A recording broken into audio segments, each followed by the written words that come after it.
Namun hal itu berubah total setelah ia menikahi sang istri di tahun 2013 lalu.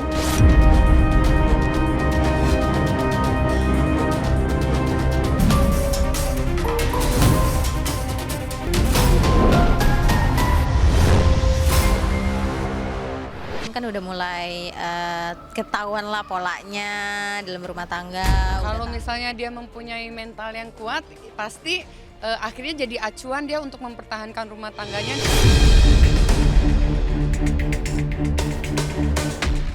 Mengejutkan, pemirsa silet. Itulah potongan video seorang pria mirip Ricky Harun yang kini tengah menjadi sorotan. Ya, dalam video tersebut, pria mirip Ricky Harun bersama seorang rekannya tampak tengah asik ngobrol dengan seorang perempuan yang diduga adalah seorang LC atau pemandu karaoke. Yang mengejutkan, kabarnya video tersebut direkam di tahun 2024 di saat sosok Ricky Harun dikenal publik sebagai sosok suami dan ayah idaman sekaligus public figure yang telah berhijrah. Seiring dengan itu, video lama Ricky Harun sekitar 6 tahun lalu pun muncul kembali dan ikut viral. Saat itu, suami Herfiza Novianti itu mengaku dulu ia sempat berprofesi sebagai DJ atau disc jockey, lekat dengan dunia malam. Namun hal itu berubah total setelah ia menikahi sang istri di tahun 2013 lalu.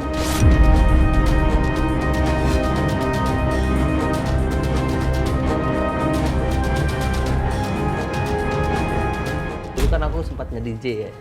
Iya. Kelap-kelip malam. Dia itu salah satunya. Ya, karena aku bilang aku nggak mau dapat nafkah dari hasil nge-DJ, aku bilang gitu. Kalau buat aku. Ya, kita kan kalau dulu belum mikir yang kayak gitu ya. Kita mikirnya dulu mah halal-halal aja. Tapi kalau yang DJ itu emang aku tuh selalu kasih alasannya. Kenapa sih aku ngelarang? Karena itu malam banget. Banyak hal-hal yang kurang baik di sana yang akan terjadi sama kamu, apalagi kamu public figure, bla bla bla. Aku kasih alasannya, udah gitu kita udah berkeluarga. Terus yang aku lihat perubahannya itu semakin hari dia semakin dewasa, semakin belajar. Tahun kan udah mulai ketahuan lah polanya dalam rumah tangga, udah tahu, udah makin harus sama-sama ngerti gitu sih. Udah tahu apa udah sih yang makin harus jarang berantem, udah makin ya udahlah gitu, udah makin ya udahlah, apalagi setelah kita sama-sama belajar agama jadi makin tahu.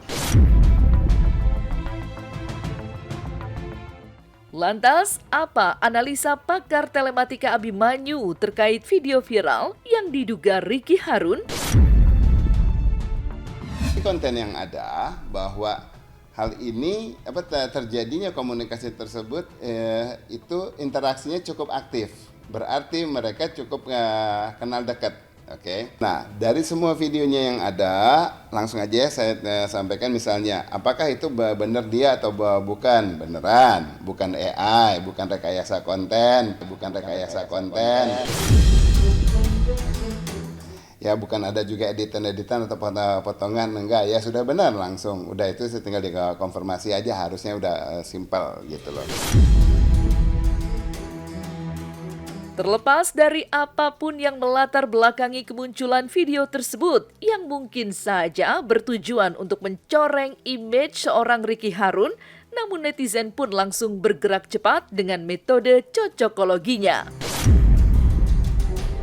Ya, mereka pun kemudian menyoroti ekspresi Herfiza saat berada di pesawat bersama sang suami kemarin yang menurut netizen tidak seperti biasanya, alias tidak ceria dan justru cenderung murung dan tegang. Benarkah ekspresi Herfiza berubah saat mengetahui video viral itu? Lantas apa penjelasan pakar ekspresi soal ekspresi Herfiza?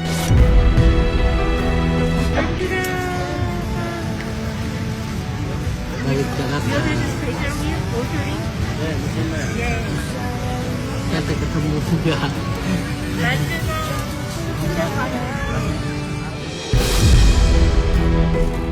Buat saya dalam bagian-bagian terakhir video dia berusaha untuk menampilkan tersenyum, tapi dari awal sebetulnya yang ditampilkan oleh sang istri itu sebetulnya tegang sih, karena dari tarikannya jelas kelihatan sebelah sini sama sini itu tegang. Itu sih, dia benar-benar menahan sesuatu, tegang, nervous gitu. Jadi nggak enjoy dengan apa yang dilakukan oleh suaminya.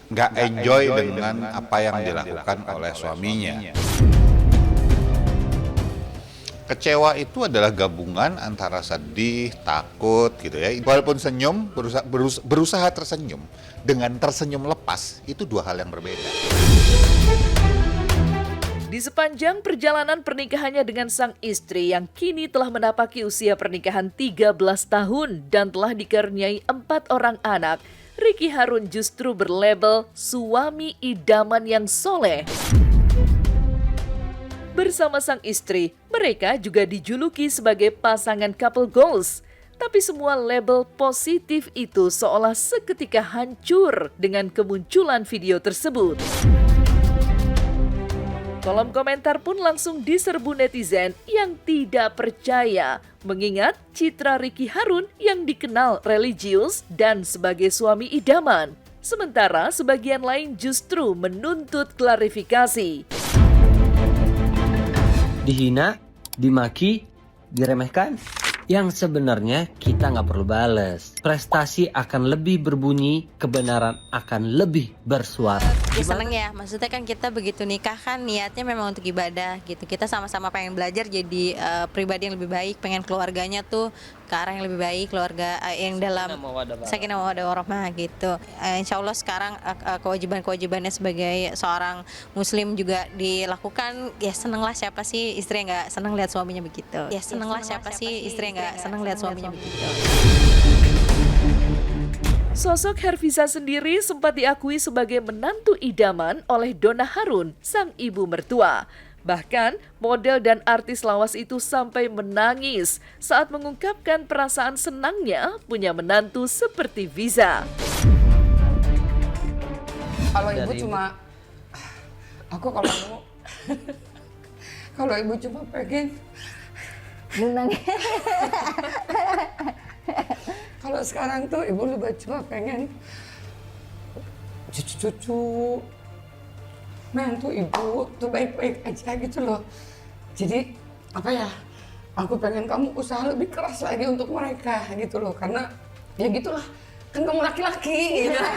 Kalau misalnya dia mempunyai mental yang kuat, pasti akhirnya jadi acuan dia untuk mempertahankan rumah tangganya di mana segala arah melintang kendala yang terjadi dalam rumah tangganya. Jadi itu adalah challenge buat kita untuk supaya membuktikan bahwa kita bisa menjalankan kehidupan rumah tangga, kita bisa fokus dan bisa menjalankan proses demi sedikit demi sedikit, step by step untuk lebih baik lagi. Makasih itu aja sih. Sama-sama.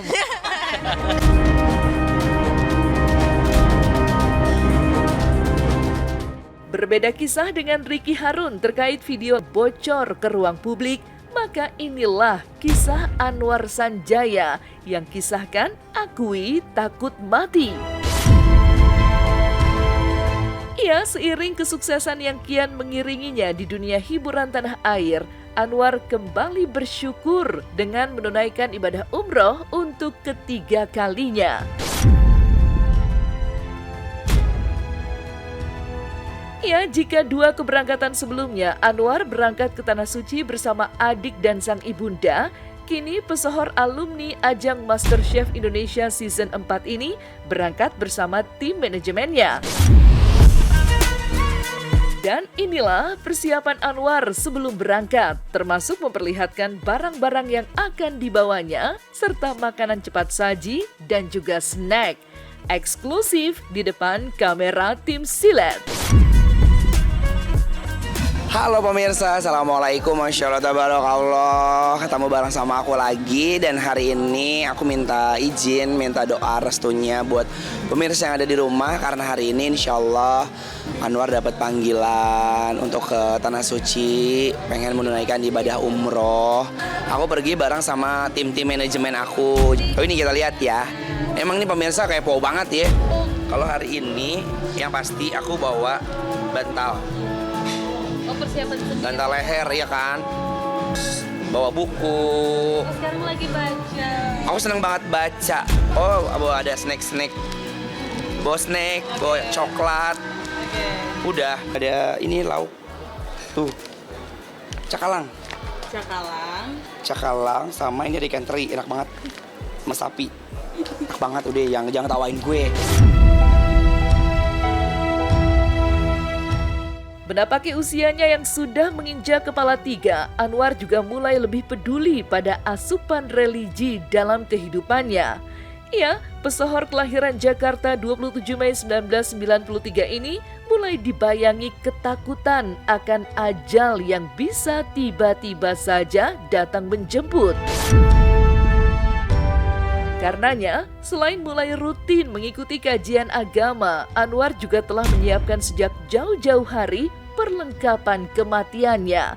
Salah satunya, kain kafan yang akan menjadi baju terakhirnya saat berpulang kelak.